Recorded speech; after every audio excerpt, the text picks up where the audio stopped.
নমস্কাৰ ছাত্ৰ ছাত্ৰীসকল, আজি তোমালোকৰ মাজত লৈ আহিছোঁ ক্লাছ 6 সমাজ বিজ্ঞানৰ দ্বিতীয় অধ্যায় ভাৰতত মৌৰ্যসকল। আজি আমি জাতীয় বিদ্যালয়ৰ এই অধ্যায়টিৰ প্ৰশ্ন উত্তৰসমূহ আলোচনা কৰিম। হ'ব, গতিকে যিসকলে ভিডিঅ'টো চাই আছা ভিডিঅ'টো শেষলৈকে চাই যাবা। লগতে তোমালোকে প্ৰশ্ন উত্তৰসমূহ বহীত লিখাৰ ব্যৱস্থা কৰিবা। হ'ব, ইয়াৰ আগৰ ভিডিঅ'কেইটাত মই প্ৰথম অধ্যায়টিৰ প্ৰশ্ন উত্তৰসমূহ দি দিছোঁ। গতিকে যিসকলে সেইকেইটা ভিডিঅ' চোৱা নাই ভিডিঅ'কেইটা চাই ল'বা। হ'ব, এতিয়া আমি প্ৰশ্নাৱলীৰ মাজলৈকে বাৰু আহিছোঁ। চাবা,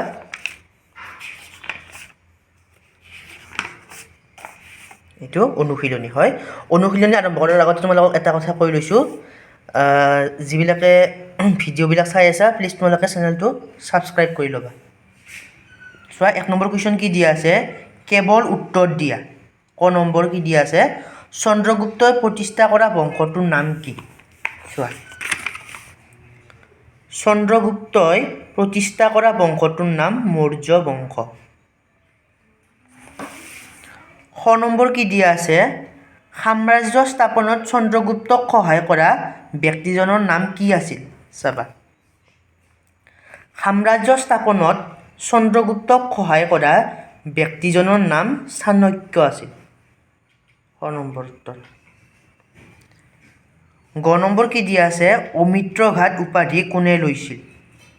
চোৱা, গ নম্বৰ, অমিত্ৰঘাট উপাধি বিন্দুসাৰে লৈছিল। গ নম্বৰটোৰ এনচাৰ। ইয়াৰ পিছত চোৱা, ঘ নম্বৰ কি দিয়া আছে, বিন্দুসাৰৰ ৰাজত্বকালত অহা গ্ৰীক কটকীজনৰ নাম কি আছিল? চোৱা, বিন্দুসাৰৰ ৰাজত্বকালত অহা গ্ৰীক কটকীজনৰ নাম ডেইমাক্স আছিল। খ নম্বৰ লিখি ল'বা এইটো। 15 নম্বৰলৈ আহিছোঁ। চোৱা, মৌৰ্যসকলৰ শ্ৰেষ্ঠ সম্ৰাট কোন আছিল? মৌৰ্যসকলৰ শ্ৰেষ্ঠ সম্ৰাট, চাবা কি হ'ব, মৌৰ্যসকলৰ শ্ৰেষ্ঠ সম্ৰাট অশোক আছিল। মৌৰ্যসকলৰ শ্ৰেষ্ঠ সম্ৰাট অশোক আছিল, লিখি ল'বা। হ'ল। ইয়াৰ পিছত চোৱা, 15 নম্বৰ কুৱেশ্যন কি দিয়া আছে, চণ্ডাশোক বা কালাশোক মানে কি বুজা? চাবা, চণ্ডাশোক বা কালাশোক মানে যুদ্ধৰ প্ৰতি থকা আগ্ৰহ আৰু উগ্ৰ নীতি। হয়, এইটো যুদ্ধৰ প্ৰতি থকা আগ্ৰহ আৰু উগ্ৰ নীতি। হ'ল।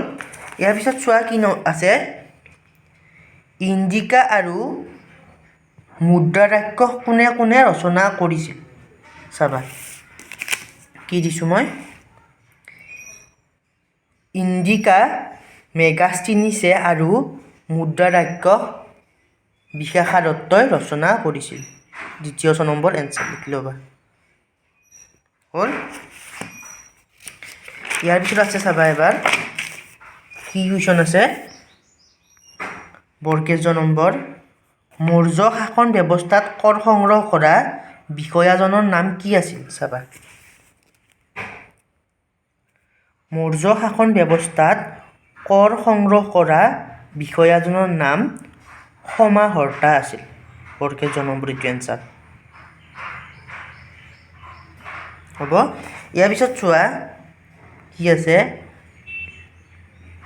দেৱানামপ্ৰিয় উপাধি কোনে আৰু কিয় লৈছিল? জ নম্বৰ। চাবা, দেৱানামপ্ৰিয় উপাধি অশোকে ধৰ্মীয় উদাৰতাৰ শ্ৰেষ্ঠ নিদৰ্শন দাঙি ধৰাৰ বাবে লৈছিল। এইটো লিখি ল'বা। হ'ল। ইয়াৰ পিছত 9 নম্বৰ কি আছে, চোৱা, ভাৰতৰ ৰাষ্ট্ৰীয় প্ৰতীকটো অশোকৰ কোনটো স্থাপত্য কলাৰ নিদৰ্শন? 9 নম্বৰ হয়। চোৱা, ভাৰতৰ ৰাষ্ট্ৰীয় প্ৰতীকটো অশোকৰ স্তূপ স্থাপত্য কলাৰ নিদৰ্শন। এইটো লিখি ল'বা। হ'ল।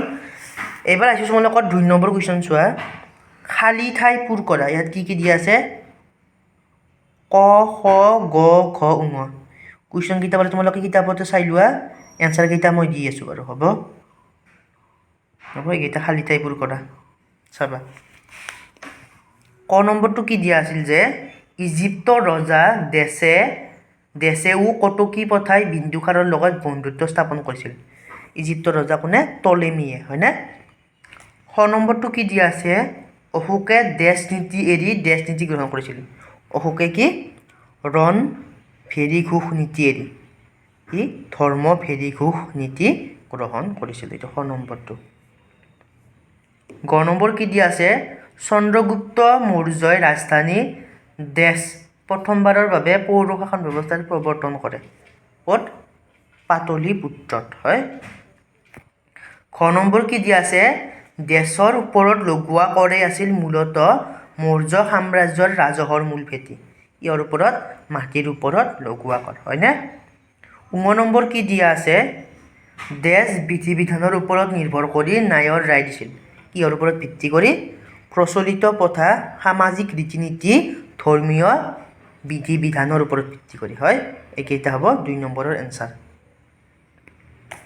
এবাৰ চোৱা 3 নম্বৰ কি দিয়া আছে 3 নম্বৰৰ ক চন্দ্ৰগুপ্তৰ শাসন কালছোৱাক মূলতঃ কেইভাগত ভগাব পাৰি আৰু কি কি? চাবা কি দিছোঁ মই, এইটো হ'ব এনচাৰ। চন্দ্ৰগুপ্তৰ শাসন কালছোৱাক মূলতঃ 2 ভাগত ভগাব পাৰি। ভাগকেইটা ক্ৰমে অসামৰিক শাসন আৰু সামৰিক শাসন। হ'ল। এবাৰ চোৱা খ নম্বৰ কি দিয়া আছে চন্দ্ৰগুপ্তৰ সৈন্য বাহিনীৰ ভাগকেইটা কি কি আছিল লিখা। চাবা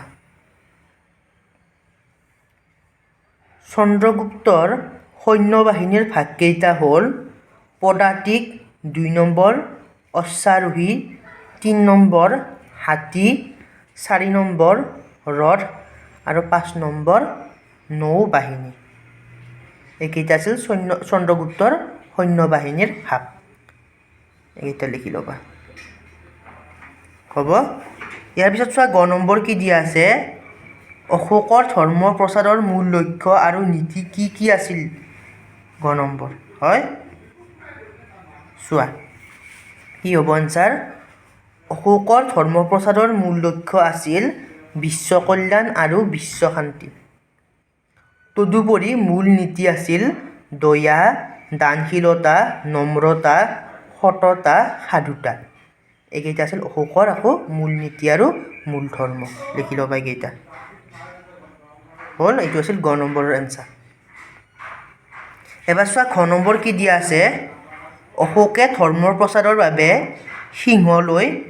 সিংহললৈ কাক কাক পঠাইছিল।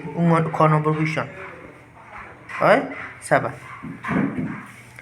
অশোকে ধৰ্ম প্ৰচাৰৰ বাবে সিংহললৈ নিজপুত্ৰ মহেন্দ্ৰ আৰু কন্যা সংঘমিত্ৰাক পঠাইছিল।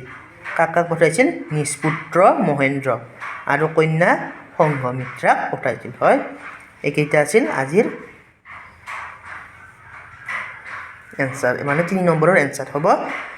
যিকেইটা থাকি গ'ল যে 4, 5, 6, 7, 8, 9, হয়নে? এইকেইটা মই নেক্সট ভিডিঅ'ত লৈ আহিম, হ'ব। কাৰণ এইটো ভিডিঅ' বহুত দীঘল হৈ যাব সেইকেইটা কুৱেশ্যন দিব লাগিলে, গতিকে সেইকেইটা নেক্সট ভিডিঅ'ত লৈ আহিম।